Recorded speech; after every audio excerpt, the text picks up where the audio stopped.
আসসালামু আলাইকুম আপুরা ভাইয়ারা, সবাই কেমন আছেন?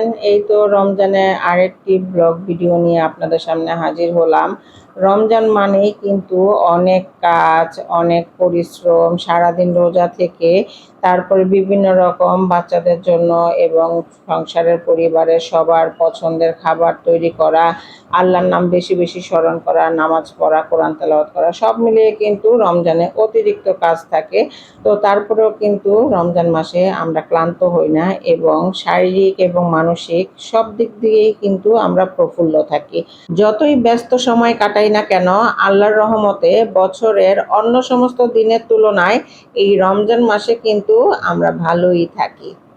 কেননা এই মাস যে রহমতের মাস, এই মাস যে বরকতের মাস, এই মাস যে শান্তির মাস। এতক্ষণে নিশ্চয়ই দেখে বুঝে গিয়েছেন আজকে আমি ইফতারিতে কি আইটেম রাখছি।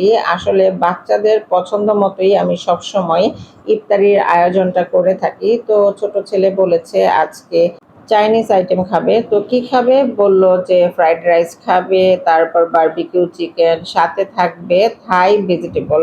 আমি তো ভেবেছিলাম ছোট ছেলের আবদার, পরে জানতে পারলাম আসলে দুই ভাইয়েরই এরকম ইফতারির ডিমান্ড। তো যাই হোক, আপনাদের সাথে কথা বলতে বলতে থাই ভেজিটেবলটা কিন্তু তৈরি করে হয়ে গিয়েছে আমার। আর এখন দেখতেই পাচ্ছেন আমি ফ্রাইড রাইসটাও করে নিচ্ছি। তো যাই হোক, এই তো লাস্ট পজিশনে আছি আমি। বারবিকিউ চিকেন হবে, তো চিকেনটাকে আমি আগেই ভেজে নিয়েছিলাম আর এখন শুধুমাত্র বারবিকিউ সসের সাথে এই যে গড়িয়ে নিচ্ছি। এইরকমভাবে বারবিকিউ চিকেন করলে আমার পরিবারের সবাই খুব পছন্দ করে, আর বিশেষ করে আমারও কিন্তু খুব পছন্দের। তো দেখতেই পাচ্ছেন আপুরা ভাইয়ারা, বারবিকিউ চিকেনটা কিন্তু রেডি হয়ে গিয়েছে।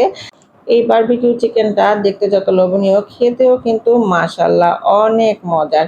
তো যাই হোক, লাস্ট ফিনিশিংয়ে আমি একটু এই যে সাদা তিল ছড়িয়ে দিচ্ছি।